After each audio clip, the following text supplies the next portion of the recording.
It's only a drag if you do not love. That's true for everything, really. If you love somebody, is it really hard to care for them?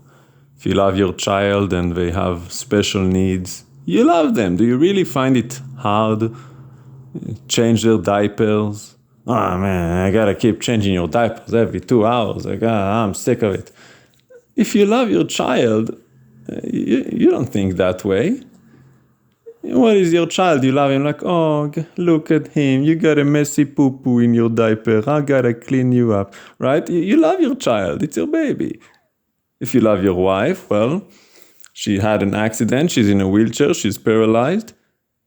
She needs you to feed her 3 times a day. You don't find it hard. It's not a drag. You love her. You're just grateful you can do something for her and ease her suffering. Right? I mean, that's what love does. If you love, if you don't love, it's a completely different story. Everything they ask for is such a great deal to you. Like, oh, not again. Because you don't have love. Love will cause you to act with joy. You're not going to complain about people you love. It just doesn't work that way if you actually love. You don't find it tiresome and burdensome. And naturally, it works the same way with God. See, I spoke to some guy at the store yesterday.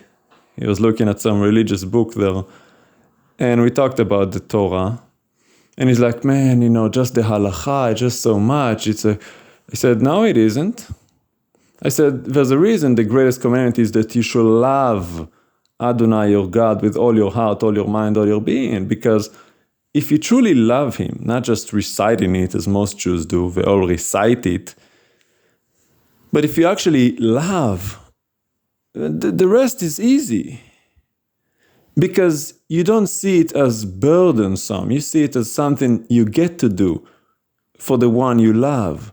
If you truly love the Lord your God, then what are you not willing to do for him? You're willing to do anything. You don't want me to eat pork? I'm not eating pork. You want me to keep the Shabbat day holy? I'm keeping the Shabbat day holy. You want me to not do any work? I'm not doing any work. You want me to go over there? I go over there. Go over here? I go over here. Act justly? I'll act justly. Not look at a woman who's not my wife with lust? I'm not gonna look at her with lust. Because the love is such a powerful motivation. And naturally, love, the way love is manifested has to do with the nature of the relationship. You love your child doesn't mean you go wherever the child tells you to go. No, the love for the child is as is. He's your child. He needs you to care for him. So the love for your child is manifested in the fact that you're changing his diaper and you're cooking for him and you're spending all this money and all this time, taking him here, taking him over there, all of these memberships you get for him, right?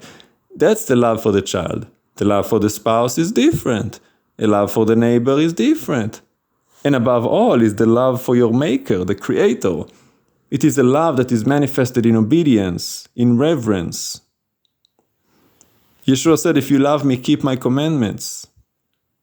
And he also said, on this hang all the Torah and the prophet, that you love the Lord your God with all your heart, mind, and being. Love is the greatest motivator for your obedience when it comes to the Lord, your God. And it's foolproof, meaning you cannot love and not obey. It's impossible. So if you're not keeping the commandments, it is a witness that you do not love.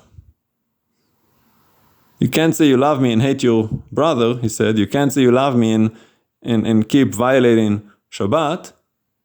How is that possible? If you loved God, your maker, how can you disobey his commandments? You love him. You want to do what he says. You want to do what pleases him. What pleases him is righteousness and justice, and that includes Shabbat, eating clean meats. You have a whole list in Leviticus 11, what's considered clean and what is unclean. And the pig is one of the most unclean. Pig, camel, shrimp, all of that seafood that's not fish, calamari, etc. it's not kosher. It's unclean for you. Don't you know that your body is the temple of the Lord? Or did you not know that what caused the sacrifices to be stopped was the fact that the Roman emperor wanted to sacrifice a pig on the altar? And the Jews were like, that's it. But you eat pigs daily. And you say you love God? Which God? You don't love the Creator. You don't love the God of Abraham, Yitzchak, and Israel. The God of heaven and earth. That's not the one you love, because otherwise you would do what he says. So that's hypocrisy. So open your eyes, because you have no love. And that's the truth.